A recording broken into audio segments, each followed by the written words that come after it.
I'm Sarah Lloyd, and I've been here for a while. I'm an alumni, but I've worked in advising for a period of time, and now I'm working specifically with our new success coaching program, which you're going to hear about. So, and Emily, you're a new employee, right, in the registrar's office? Yes, just started in May. I work in the registrar's office as a student record specialist, so processing Welcome. all the transfer credit. So yeah, she reviews those transcripts coming in Yes. for you guys. Yeah. All right.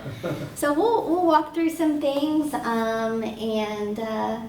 we'll really, as advisors and faculty members, and then you're even with student workers around, you guys coach students unofficially all the time. So, but Call to Success Coach, a new way to serve students. Here at Southeastern, we developed a new program, and I'm here to just kind of talk through that with you. And so specifically illustrating the need. Why do we need this? I'll walk through the background of success coaching. We're not the first one to create that. It's a best practice in higher education across the country. What it looks like here for Southeastern. I do have a case study for you guys to kind of look at if we have that time to do that, and you'll get to hear a little bit about the impact it's already had on students. So this is not our first time doing success coaching. We've done it for years. It's worked sometimes and not so much at some points too, so we're trying to improve that process.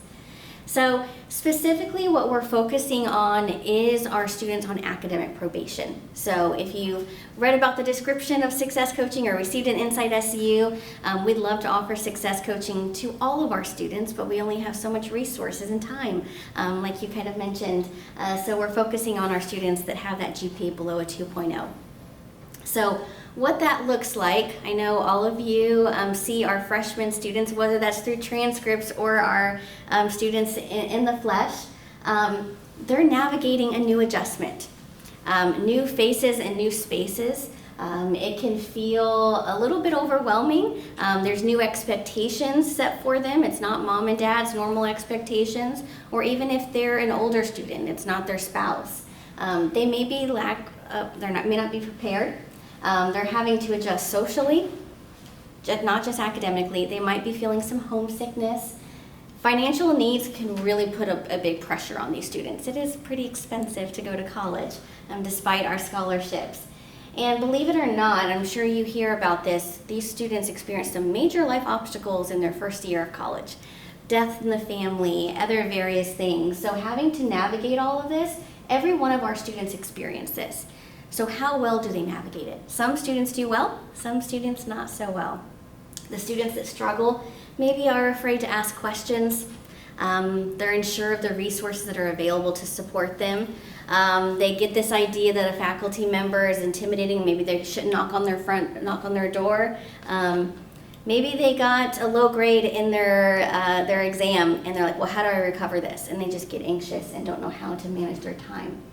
And of course, they're going to question their place at Southeastern. That happens more than we know. Not just Southeastern exclusively, whatever university they're at. So have you guys encountered this experience? Have you encountered a student that might feel like they're struggling adjusting to college? Do you feel like, can you come up with maybe like a scenario? I'm wondering, like maybe in your classroom or in Toscana, they're sitting by themselves or something. This past semester, I had a student in my intro class who not exactly sure the details of why he came here so late, but he was in my office after syllabus day just telling me how he's scared and how he's unsure, just very sad. But the more the semester went on, the more I would check in and say, are things getting better? How are you feeling? And it just was like, not really. I just don't feel like this is like. Yeah. I don't know at what point there's okay, snap out of it. No, yeah, totally. With love, of course. Right, of course. Sometimes there are those scenarios, and sometimes it's like they're just like, I'm so overwhelmed, you know, or they're an introvert and everything around them might feel like an extroverted and they're not fitting in. Well, I sensed, and I could be totally wrong, that he was used to, because he would kind of come in and just be like, do this for me. Mm-hmm. And I wondered how much of his going through high school was, okay, we'll do this for you. Hey, yeah, we'll do this for you. Okay, Exactly. let's get that, let's help you out. You're a nice kid. Let's do this for you. And then he got here and he wasn't getting a lot of help because he told me about all of the other people he would talk to, and he didn't say that they wouldn't help him, but that he's trying to get help from them. Mm-hmm. And that's that lack of preparedness. So when we think of lack of preparedness, it doesn't just mean that they have low SAT, ACT scores. They don't know how to navigate a new environment. And are we expected to meet with every single person? Okay, what's your life background and how can we adjust? No, but we have support tools that we can maybe come alongside because everyone comes with their own story, just like us as faculty and staff. So I know, I'm sure many of you can think of an example in your head, whether it's even yourself or a peer when you were in college too. So, well, at Southeastern, we've had over the years many, I don't know if they're departments or Programs. programs or things to try to help students like this. Mm-hmm. And so it was, okay, well, send them to SOS. Do we Exactly. even have SOS? Yep. Okay. But there are some where it's like, where is that now? Who's running it now? It's changed. I haven't heard about it in 3 semesters, and I was hoping this would help us with those kind of students to know, all right, I think so. what's the procedure for No. helping a student? Definitely, I agree with you. And I think that's just even hearing that feedback is good because in our division, which SOS is in the division that I work in, we think that we're sharing awareness, but maybe it's not reaching all the way. So increasing that awareness. So I'll pass this out now. I just came from a session called Improv. So hey, this is what I'm doing. I'm doing improv. So when to refer student SU resources. There's so much more that can be added to this. All the documents that I'll have will be live documents. And I can send this to you electronically too. That's good. But you see SOS on the other side, but making it kind of questions or statements. Okay, if a student's failing, they're not failing, but they seem disengaged. Okay, so something's wrong. They don't maybe need mental health support. Yeah, that's so you have that in SOS.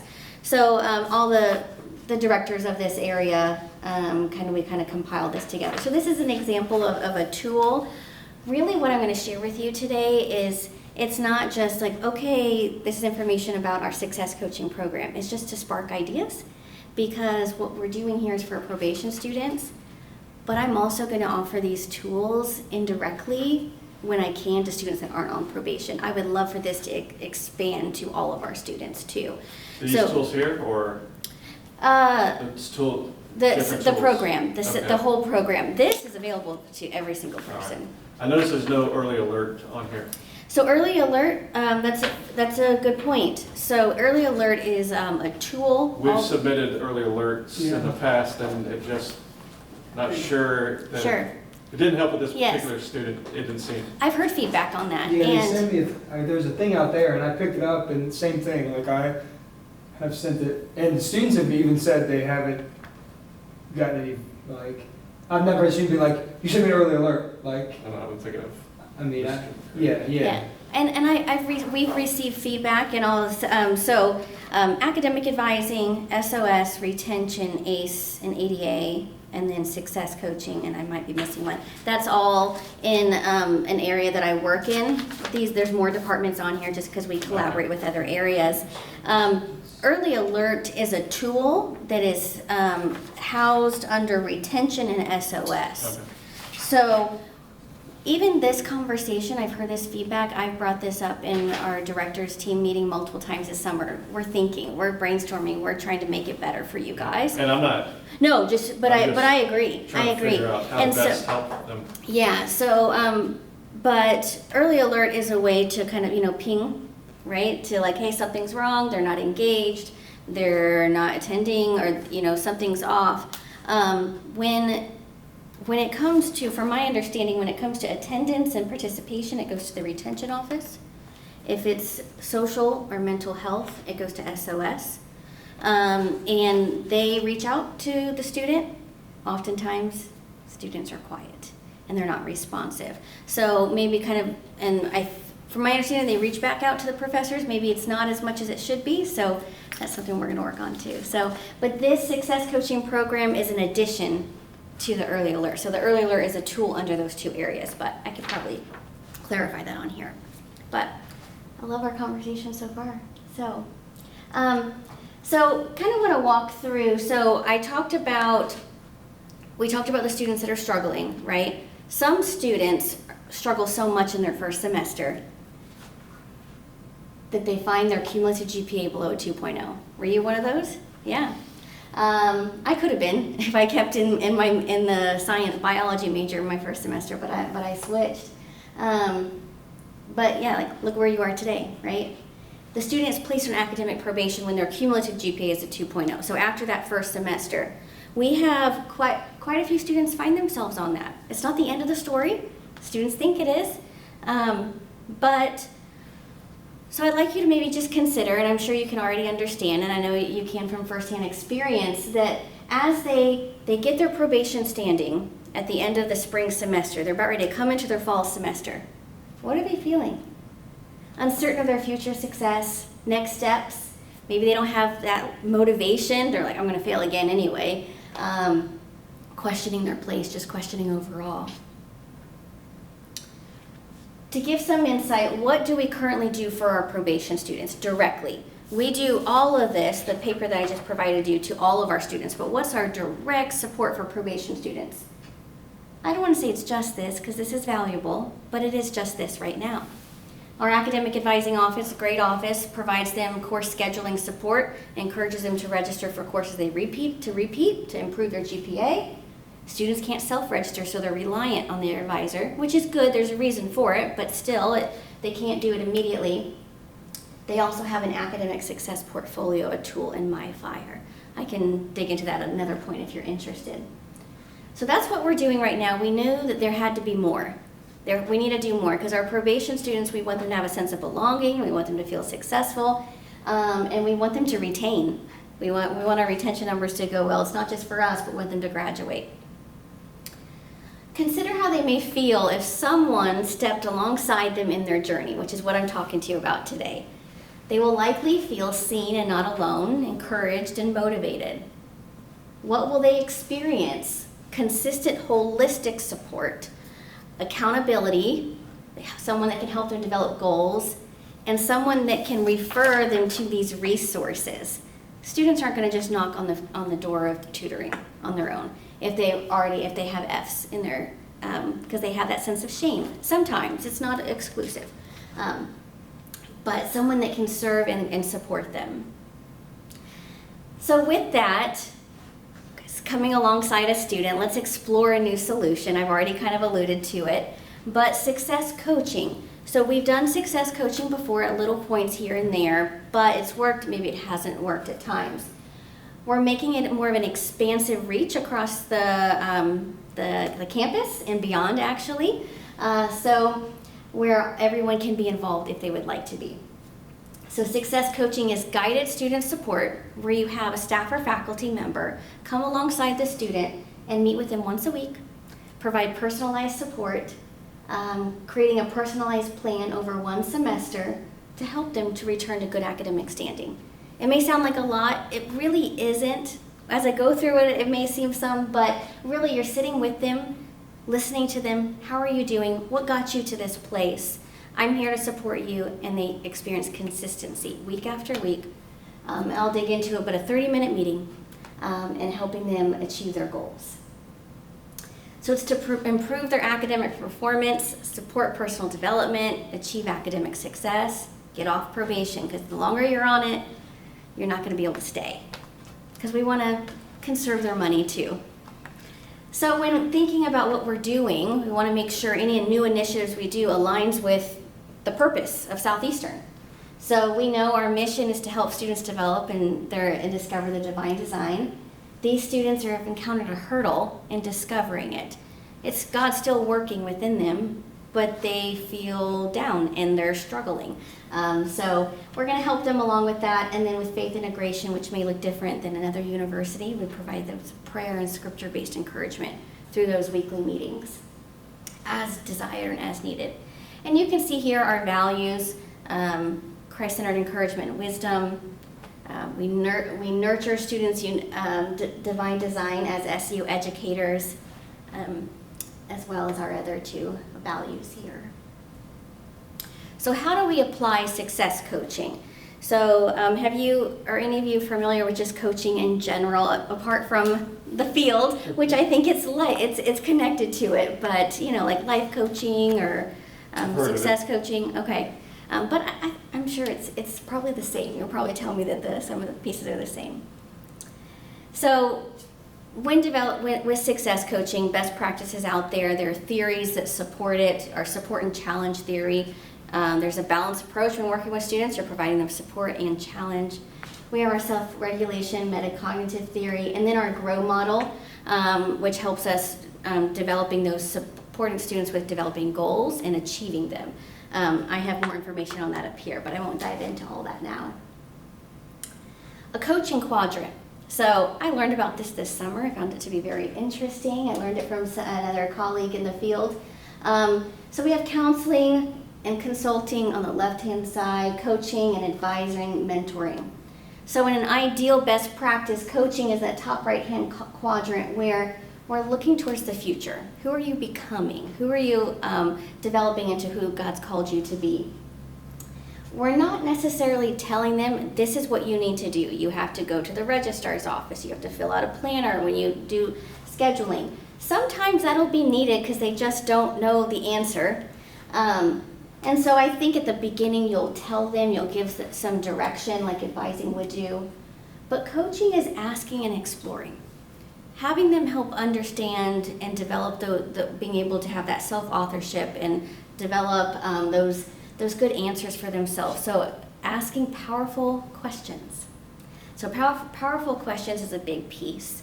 Allowing students to really think for themselves. You kind of gave an example of a student. I don't know if he really knew how to do certain tasks on his own because maybe mom or dad did everything for them. And he was set up that way. So asking those questions, showing that you're interested, using open-ended questions, intentional listening. To me, I think listening is the key in coaching. Probably in all forms of coaching. But just some examples are, instead of saying, did you do your homework this week? What did it look like for you when you did your homework? What type of environment helped you study well? Then you're understanding, you're learning the person, and then they're learning about themselves. Like, oh yeah, that's right, I shouldn't study in the dark at midnight in my room. So maybe I need that outdoor light and so forth. But here's some examples of some powerful questions. And it gets the student thinking and then allows you to understand who they are too. And they can feel confident within themselves. So success coaching skills, we're always growing and developing. Powerful questioning I've already mentioned, intentional listening, empathetic listening, but acknowledging the growth that they had. Like, wow, like last semester you missed most of your classes. You attended 2 out of 3 classes this week. Great job. Like noticing, and we're not like fluffing it, but just noticing that they're making progress. Helping brainstorm with them, giving them challenges, and championing them along the way. So as much as they hear, seeing those poor grades, or maybe being required to go to certain study halls because they are not doing too well, but here, just having someone believing them goes a long way. And I've experienced that firsthand with working with some students. So this fall at SEU, it's fun to say that because it's like, oh, something's coming. So Success Coaching program, or our Success Coach program is launching. We're going to be offering it to all of our undergraduate students that are on academic probation, which that is all of our online, our partner site students, and our main campus students. It is required for them if they're on academic probation. If they do not, attend, and they're placed on suspension, they can't appeal their suspension. So we want them to do their part. Students are assigned a coach after the add drop deadline. The first coaching meeting's in week 3, and that'll extend till the end of the semester. Just some facts and numbers if you're interested. So we have 158 students on academic probation across all of our deliveries, undergraduate students. We talked about they're hesitant to come back, right? Only 55 are registered. Advisors are doing their best to help to get them registered. Text messages, emails, and phone calls are going out there. Our highest population is partner students in general, I believe. So, and if you can kind of imagine, if you know a lot, I know the two of you work with mainly main campus, and you're newer here.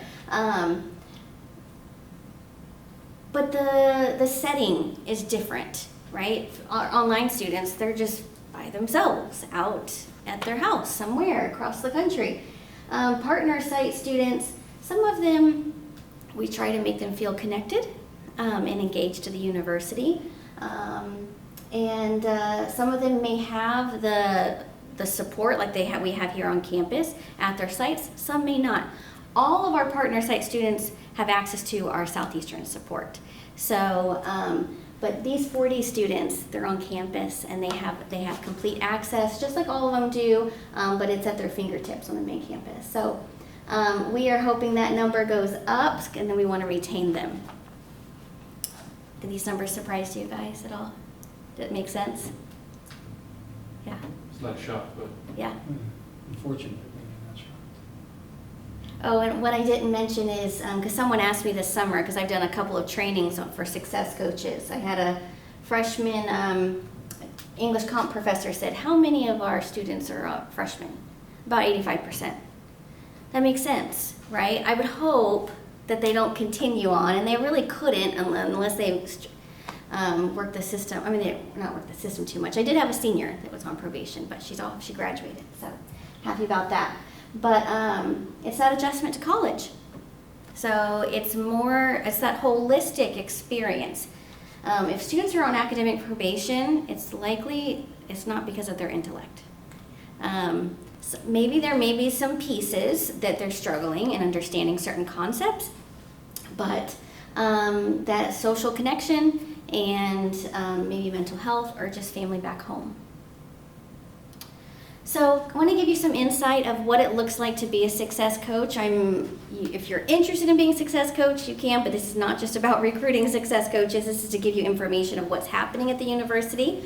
And then you can replicate some of this in just your conversations with students. So our success coach responsibilities is guiding students and improving their performance, right? And navigating them to various policies, which that's, in our registrar's office. Students need to understand what it takes to get off probation. Some students are like, wait, what? So they need to make sure they need at least a 2.0. Refer students to our resources. This is my favorite, serve as an accountability partner and an advocate for holistic success. I had students that would come to me, and if you know me, I'm a nice person and I don't really come across as very intimidating. But the student came, she's like, I was nervous to come if I didn't have my homework done, and I wanted to be sure to tell you that I got my homework done. She's like, I knew you wouldn't get upset, but I wanted to be sure that I could come and tell you that it was done.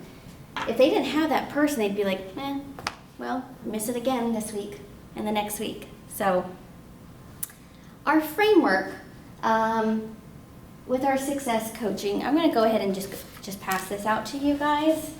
Since we just have a few of us, it means you guys have one individually, and I do too. So this is a success coach packet that I put together. It's going to be a live document electronically. If you're interested, I can share that with you. The success coach framework, I believe that starts on page 5, if you're interested, and a lot of what I'm sharing with you is all in here in some more detail. But for my opinion, to work with a student, whether it is a student on academic probation or it is a student you're just working with in general, form that relationship. As if a student doesn't feel comfortable, they're not going to connect. and share, you know, their fears, their nervousness about the content in the course, or about how they're doing. So forming that relationships, creating a safe space, a welcoming environment, and that's key. Then next is setting the expectations for success, like I already said, making sure they understand and they know what it takes to get off of academic probation, what's involved in that. Identify strengths and opportunities. The students are involved in this. So again, this is not just on the staff or faculty member. It's a partnership with most of the work, if not, I mean, probably 75% of the work on the student. Students will have a self-assessment. They'll complete an academic recovery plan. Every one of the students on academic probation will. It'll identify what went wrong. What improvements have you already been making? What are your goals? What are you good at? What are you not so good at? Do you like your major? Like, as if not, if you're not doing well in that, we need to navigate that, and so forth. From there, the coach and the student will establish a couple goals together. 2 goals maybe. If it's too much to do 2, we'll just do 1. Maybe it's write in your planner every week. Focus on time management. So focusing on, we'll identify what the goal topics are by their strengths and opportunities. Really their opportunities, but we'll be able to move those goals forward based off of their strengths. Those first 3 really happen in that first 3 meetings with the success coaching program. But you know, that can continue on in any type of relationship. The rest of the time is be present, engaged, and consistent. Students want to know that they can rely and have someone that they can connect to, even if it's just someone just sitting and having lunch in Toscana with them. So for the student, they are meeting with the coach 30 minutes a week. They have an academic portfolio, which is in MyFire. It's not a course, but it's a tool. And so there's various topics in it, so like self-management, so time management, resilience. All of our resources are in there, career and major exploration. So if I notice a student really struggles with knowing really what he wants to do with his major or his career, we'll focus on some of that. And I'll tell him, go ahead and watch this, read this article or watch this video and come back next week and let's chat about it. Make progress towards goals, connect to the resources, and then just overall improve. So going into, with our coaches this year, all of our coaches are everyone that's in the Center for Student Success, so all of those departments that I mentioned earlier, all the staff under there, which is about 30 folks, and then anyone on campus that's interested in being a part of this. I believe we have about 12 staff and faculty that have shown interest, so which is really neat. They're not left high and dry, just figure it out after training. They're given this packet that I just handed you electronically. There's weekly engagement topics. Nothing, you don't have to follow it to a T, just ideas, just some pointers. How to engage before, during, after a meeting. There's SEU referral resources, and I also have some resources on the back that I link to as well. FAQs, students might have questions. Well, I'm in the academic recovery program, and so that students are in that if they're on probation. What does that mean for me? And so forth. And then every month I'll be having monthly connection calls, optional based off schedule, but it's time where we can connect, like, hey, I had this situation. What do I do? What do you recommend? And I'm available. My job is to move this forward and to support everyone in this. We do have some time if you all are interested. I have a quick case study. You guys can work together because it's the 3 of you here. So if you want to go ahead and, I will say AI did this, and I'm normally like, AI, but they can create a case study. So reading that first page of the case study, it identifies a student. The student is on academic probation, kind of identifies a little bit about their background, their challenges, and after I met with the student, let's just say theoretically, the first time, this is kind of what the student shared with me. And so on the second page, but it's also on the screen here, are 3 questions to think about. And so that coaching packet that I shared with you can be helpful. So if you're meeting with a student on the first or second time, but you say you have this background, how would you establish the relationship with the student? On page 5 of the Success Coaching Packet, kind of gives you some ideas on how you would establish that relationship, making it a safe and welcoming environment. And what powerful questions would you ask of him based off of the background that he shared with you? And then what SEU resources would you refer? So if you want to take some time to maybe kind of think through that, using maybe some of your background experience and these resources. Intentional listening. Building rapport. Yeah, if you have a personal example, maybe share your personal example. Getting some background on like your own experiences so you establish You're that not alone, trust. I was a terrible student. Yeah. Yeah. And you being a terrible student. Yes. Getting to know them. Just like really not just there to do it, not just you doing this back to it. Yeah. Maybe asking the question of like what's stopping them, what kind of is preventing them from wanting to put in the time to prioritize their academics. Maybe do for the major and career uncertainty. Do a brainstorming, have them do a brainstorming thing. What are some things that you have ever even had interest in? Don't even think of what kind of schooling it would take or anything like that. Just put it all down. Yeah. Yeah, and then maybe like, since they're kind of beyond the shadow, maybe get online, like YouTube or something, and type in that career and see what videos, you know, those people share, what they do. Right. A day in the life or Yeah, stuff like I that. do this, and then they're like, oh, that's not what I thought it was. Yeah.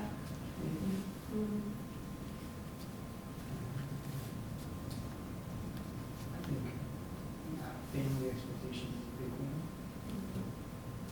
Because you're big once a week, but someone's got to be there. Unfamiliar with college processes, maybe give them some tips to kind of share with their family, like, Right. I don't know. Yeah, because their first gen, it would be probably pretty hard to go to college. Right. First one in your family. It's- So what resources would be helpful to them and how can we best support them? yeah.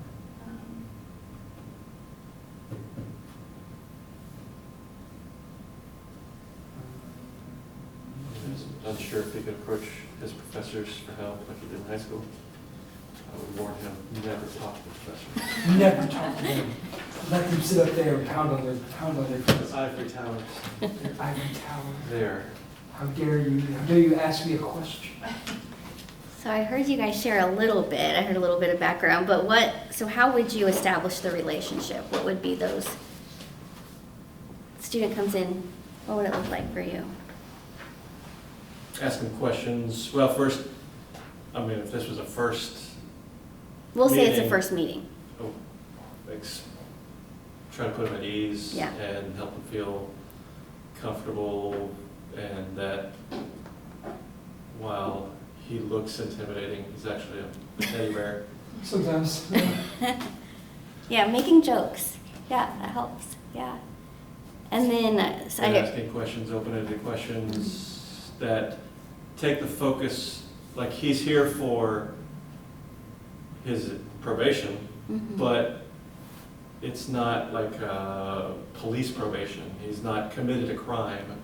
exactly. He's really just got off course. So Mhm. maybe redirect the focus from you're in trouble to, Mhm. hey, what do you want to be when you grow up? Let's talk about how we can get you there.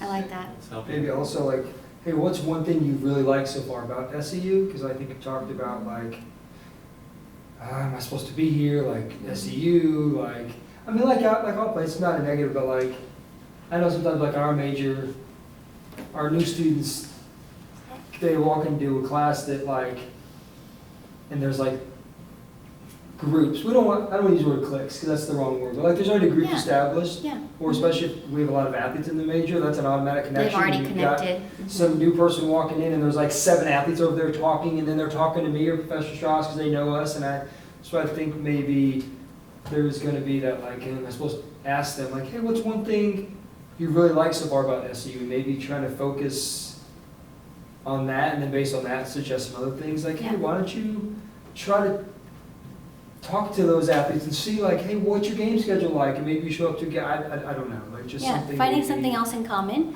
Yeah. drawing them in. Yeah, absolutely. Because it can Good idea. be, Intimidating. it can be intimidating, yeah. especially because our major, I don't think, besides like intro, the order's not like set in stone, right? Like some of these majors, it's like, Mhm. thou shalt take these, this is your class order. Yeah. For us, it's not, so I think sometimes, like I had a freshman walk in to apply biomechanics second semester, and I was like, oh, welcome, but yikes. But like, you know, a lot of that's an upper level class, so a lot of our upper level students had already had that relationship with Yeah, myself and some of the other students, so I think maybe making them feel like there's got to be something that you like here, and if not, well, then let's work hard this week to like go to something, Yeah. right? Like almost like with my high school boys, like, hey, why don't you go to a volleyball game this week? Just to be not in the house and on your phone for 24 Yeah. minutes. I don't find know. that area of commonality. Yeah. That way they can establish that connection. Because I think community, we all thrive. We want that. Even So introverts exactly. want Mhm. community. They want to belong. They, as speaking as an introvert, want to be a part of something on our own terms. And sometimes the opportunities are too overwhelming. Mhm. Like, I want to get connected with something, but when I go to that initial thing, there's just like, it's too much of a, it's like, okay, can I get something a little less? Yep. Mhm. Meeting them where they are, allowing them to come as they are.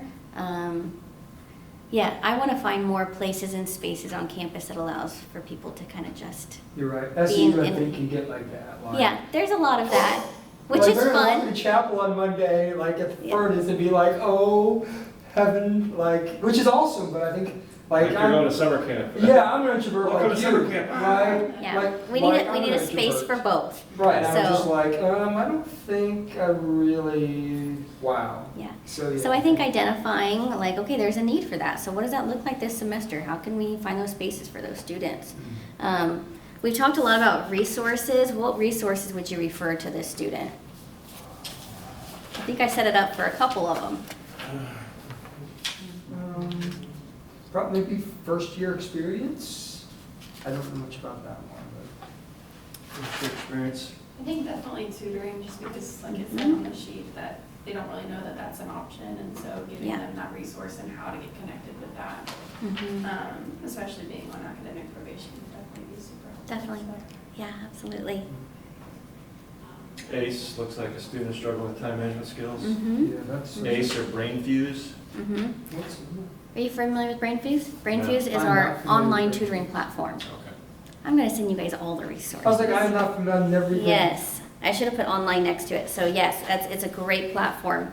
And then academic advising. Advisors will sit down with the student, so the Office of Academic Advising or the faculty advisor, to kind of explore their major too. I can't speak for Professor Strauss, but as an academic advisor, I feel like a lot of our incoming students struggle with that. Mhm. Just because I feel like our process is so, I can't speak for other colleges, but I feel like it's a lot different than, first of all, it's way different than high school. Yeah, Like my sons were like, here's your classes. And because I teach in college, I was like, I'm gonna be your academic advisor. I need you to email your high school professor and tell them you're taking this. But I feel like I've already had some new freshmen reach out and they're like, hey, you're my advisor. Can you register me for XYZ? And I have to go through the process of like, okay, I'm your advisor, not your schedule maker, but also like I just do major classes. So if you have an issue with professional communication, while I can advise you, like, and I think sometimes our students, because they don't know, they don't understand like why there are two advisors and like what, yeah,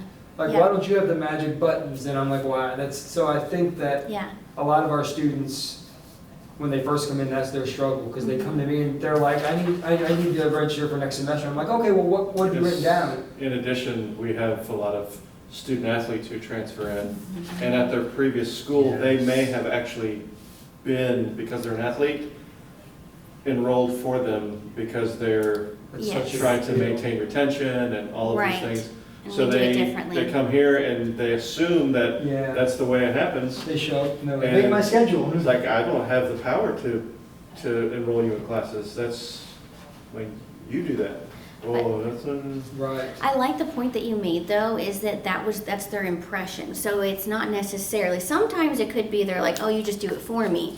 But they're thinking this is what this, yeah. their expectation, that's their Right. expectation. So it's like, okay, realigning the expectation, but having grace in that, so Which that's good. we have to do a lot Yeah. for our majors so that they can take responsibility for, like, come meet with us, or at the very least, send us a proposed schedule that you plan to take next semester, so that we can be a second set of eyes to look over it and say, yeah, that looks good, or give you advise Mhm. you that maybe you want to wait to take this course until you've taken this other course, because it will help with your success. But again, if they're Yeah, used to the, It's- well, it is- But- just, That's a battle we do fight, like, but we're educating the students, right? So whether they transfer from the other university, so Yeah. I think, they're learning in the classroom, but they're learning outside the classroom, even in this, like, processes, like, things may not be all the way you always think that they're going to be, and so we have to adjust and. and then of course we have the few, and this is the few, who go to advising office Mhm. and say, can you enroll me in class? And they say, well, you really need to meet with your, there's a hold on your Mhm. advising hold, you need to meet with your advisor. Well, I've tried, but they won't meet with me or whatever. And it's like, Rachel calls, hey, has this person try to make an appointment with you? Yeah, today. Yeah. They signed up for something today. right, they wanted to meet at 9 o'clock. Yeah. Weird, I don't have. And these are the times we have to say those hard words too, so that the fear of challenge and support, right? It's not all, we're not gonna coddle them, but it's like, okay, no, like, you're gonna have to wait in line to have a meeting with me because you waited this long, and so teaching them responsibility. Yep. Yeah, absolutely. So the final thing I just wanna show you is how success coaching, this program that I'm speaking on, has impacted students over the years. While we're doing a bigger push on it for all of our students. Just a few quotes here. I couldn't do it without you. Honestly, you believing me made me a better student. I'll find a way to make this up to you. I won't let you down. Because of your dedication to me and your role and influence in my life, I had a great semester and was placed on the dean's list. What I didn't add was the student said, and I had to look that up. What's a dean's list? So it showed how far removed that student was from that. And I cannot express how helpful it truly was to have someone cheering me on and helping me walk through this semester. This student had their highest GPA of a 3.5 in that semester that she was on probation. And this is the one that graduated just this summer. I wouldn't have crossed that finish line when I did without you. She was here for over 9 years as an online student, and she finally made it. So some students just need that extra support, and just like, hey, I'm cheering you on, just like we do in life, right? And obstacles. So we can see the impact that success coaching has had. So maybe you might be interested. Maybe you're like, oh, maybe next semester I might look at that too. I can give you more information. But if you have any questions too, I had all the resources available to you guys. But thank you It's for gonna be very being here. helpful. Yeah. Yes. Do you know offhand that Yeah. is career services? I think it's on you. That's still a thing, correct? That's one of the offices It that I is. feel like every semester I reach out to them and it's somebody new in charge. Same person that has been for most recently, Anna Okay. Ayala. Okay. I just know I'm not telling anybody. Like I haven't gotten much. Like I tried to Sure. get them to come and talk to my classes about like resume building and Okay. interviewing, and maybe it's because I'm emailing them like August 1st and they're not back in the office yet. But I do know they've changed names a couple times. Do you mean write down her name for you? You got. Yeah, sure. Yeah, I can do that Yes, too. you could. I could even reach out too and just say, hey, I had this meeting today. Yeah, I'm not telling, but Department of Kinesiology would be interested in having that's you. been a valuable You part know? of someone, I've tried to have them come in. Definitely. There's nobody better to talk about resumes, like I haven't had to get a job, and I'm in this job, but like, I'm already busy. Yeah, his resume wasn't that good. It wasn't that good. It was like I was the only one left to hire in June, so like. Yes, Anyway. yeah, so it's A-N-A, it's her first name. Last name is A-Y-A-L-A. You can also email careerservices@scu.edu. Okay. But, Perfect. Yeah, that's- if you guys, if you'd like, I can send this to you electronically. Please. And I can send that coaching packet to you. It's just a lot of fun Please. resources in Please there. do, Yeah, yes. yeah. Very But helpful. you're welcome. If you have any questions, let me know, but I appreciate you guys being here. Thank you so much.